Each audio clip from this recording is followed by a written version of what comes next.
போன நாடாளுமன்ற தேர்தலில் தர்மபுரி தொகுதியில திமுக கட்சியில இருந்து செந்தில்குமார் அப்படிங்கிறவர் நிக்கிறாரு. பாட்டாளி மக்கள் கட்சியில இருந்து அன்புமணி நிக்கிறாரு. இவங்க ரெண்டு பேர்த்துக்கும் பயங்கரமான போட்டிங்க. பாட்டாளி மக்கள் கட்சியா திமுகவா? திமுக கட்சி 5,70,70,000 ஓட்டு வாங்கிருந்துச்சு. பாட்டாளி மக்கள் கட்சியில அன்புமணி 5 லட்சம் வாக்குகள் தான் வாங்கியிருந்தாரு. அப்போ திமுக ஜெயிச்சிருச்சு 70,000 ஓட்டு வித்தியாசத்துல.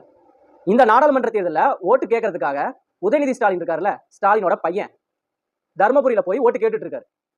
அப்போ கீழே இருந்த ஒரு ஆளு, ஐயா உதயநிதி, என் பையனுக்கு பேர் வைக்கணும் அப்படின்னு அந்த குழந்தைய தூக்கி உதயநிதி கையில கொடுக்குறான். அந்த பையன் வந்து பிறந்த குழந்தைலாம் கிடையாது, ஓரளவுக்கு பெரிய குழந்தை தான். அவங்க அப்பாட்ட, நீங்க ஏற்கனவே இந்த பையனுக்கு பேர் வச்சிருப்பீங்களா, என்ன பேர் வச்சிருக்கீங்க அப்படின்னு கேட்கிறாரு. ரோலக்ஸ் அப்படின்னு பேர் வச்சிருக்கோம் அப்படின்னு அந்த குழந்தையோட அப்பா சொல்றாரு. ரோலக்ஸா, சூப்பரான பேரு, அதுவே இருக்கட்டும் அப்படின்னு உதயநிதி சொல்றாரு. சொன்ன உடனே கீழே இருக்கிற மக்கள் எல்லாருமே பயங்கரமா கத்துறாங்க.